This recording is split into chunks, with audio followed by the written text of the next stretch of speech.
permulaan pemerintahan Yoyakim, anak Yosia Raja Yehuda, datanglah firman ini dari Tuhan. Bunyinya, beginilah firman Tuhan. Berdirilah di pelataran rumah Tuhan, dan katakanlah kepada penduduk segala kota Yehuda, yang datang untuk sujud di rumah Tuhan, segala firman yang kuperintahkan untuk kau katakan kepada mereka. Janganlah kau kurangi sepatah kata pun. Mungkin mereka mau mendengarkan, dan masing-masing mau berbalik dari tingkah langkahnya yang jahat.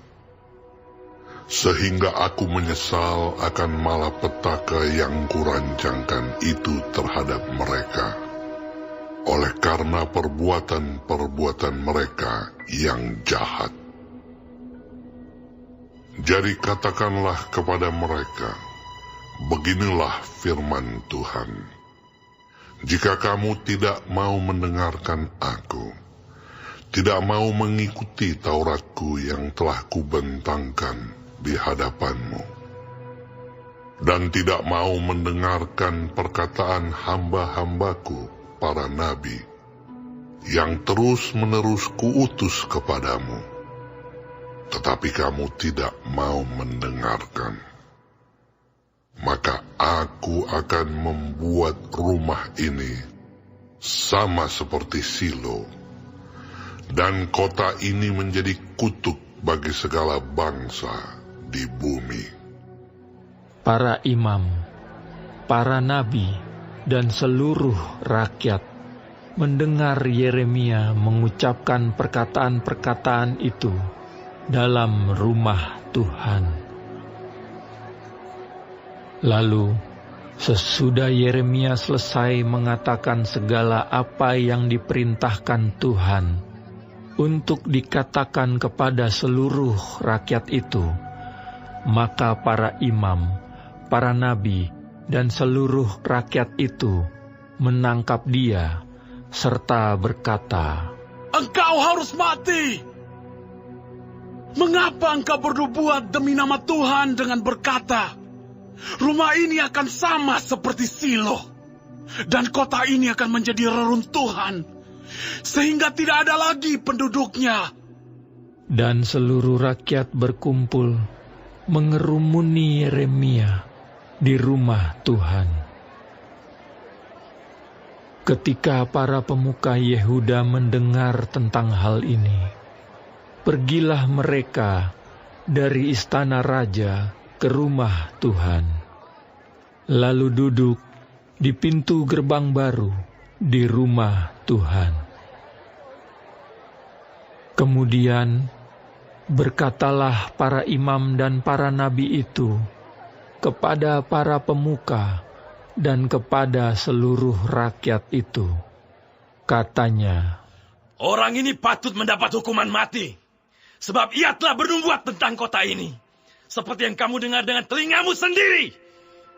Tetapi Yeremia berkata kepada segala pemuka dan kepada seluruh rakyat itu, katanya, Tuhanlah yang telah mengutus aku, supaya bernubuat tentang rumah dan kota ini, untuk menyampaikan segala perkataan yang telah kamu dengar itu.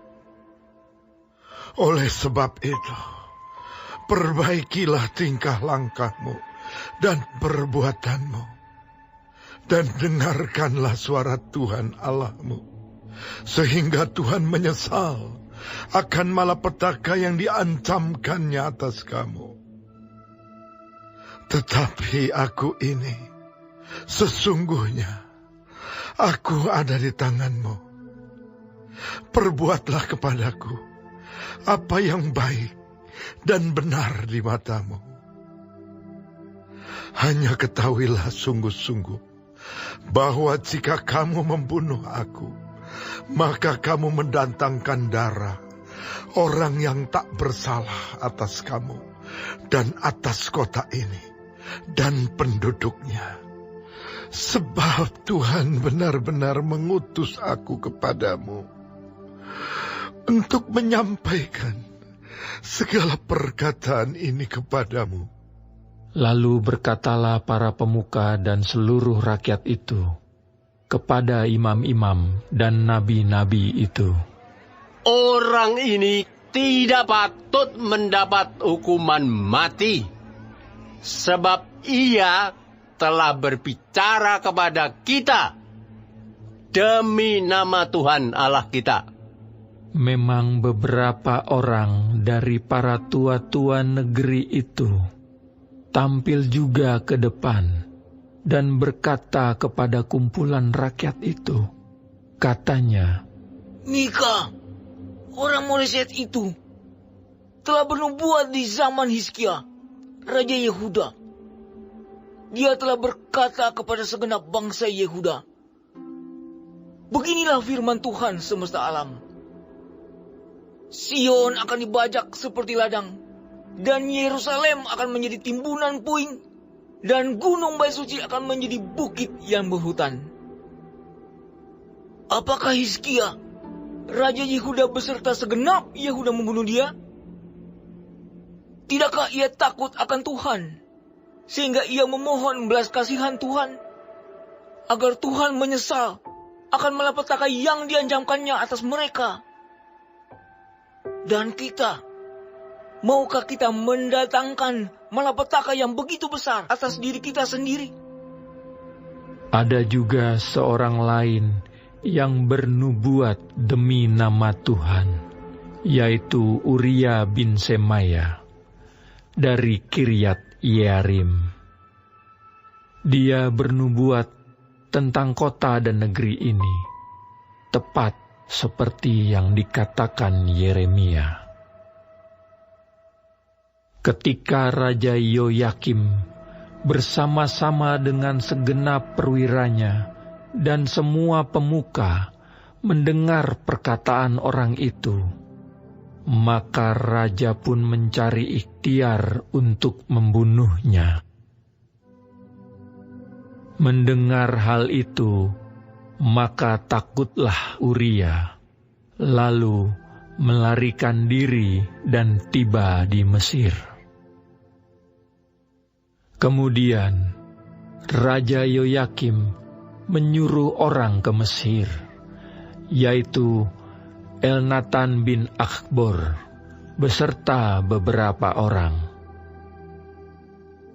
Mereka mengambil Uria dari Mesir dan membawanya kepada Raja Yoyakim.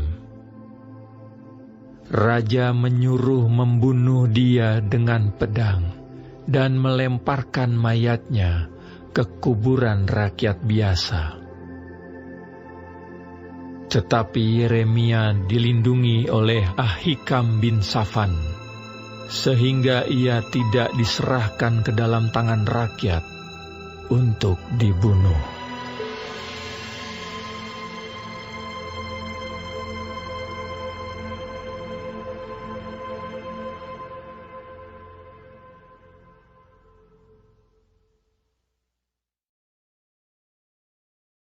Shalom semua jemaat Tuhan, kembali kita di dalam pendalaman Alkitab Clear Sight. Sekarang kita sudah memasuki kitab Yeremia 26. Tuhan Yesus memberkati. Firman Tuhan yang Yeremia sampaikan jelas menuntut pertobatan supaya murka Allah tidak jadi dijatuhkan untuk menghancurkan Yehuda. Hukuman Allah pasti akan jatuh dan membuat kota-kota mereka hancur, seperti yang terjadi dengan Silo. Silo adalah tempat berdiamnya kemah pertemuan di dalam Yosua 18 ayat 1 dan menjadi pusat peribadatan umat Israel pada masa hakim-hakim. Namun pada masa Imam Eli yang merupakan salah satu hakim terakhir Israel, Silo mendapat nama buruk. Di sana rumah Tuhan dinodai oleh kedua putra Imam Eli yang jahat. Tuhan melalui Yeremia mengingatkan bangsa Israel agar tidak mengalami hal yang buruk seperti yang di Silo. Mereka yang mendengar, baik para imam, nabi, dan seluruh rakyat rupanya mengetahui apa yang telah terjadi dengan Silo. Tetapi mereka bukannya bertobat, malah ingin membunuh Yeremia. Bahkan Nabi Uria bin Semaya, walau sempat melarikan diri ke Mesir, dihukum mati oleh Raja Yoyakim yang jahat, karena nubuatnya sama seperti yang disampaikan oleh Nabi Yeremia. Yeremia dilepaskan dari kematian, sedangkan Nabi Uria tidak. Mengapa Allah membiarkan beberapa orang umatnya mati syahid dan yang lain mati biasa? Tidak dijelaskan di dalam Alkitab. Tetapi kita mengetahui bahwa Allah mempunyai rencana abadi dalam apa yang diizinkannya terjadi kepada para pengikut-pengikut setianya, dan bahwa di dalam segala hal Dia adalah bekerja untuk kebaikan mereka dan juga untuk kebaikan kita. Amin. Tuhan Yesus memberkati.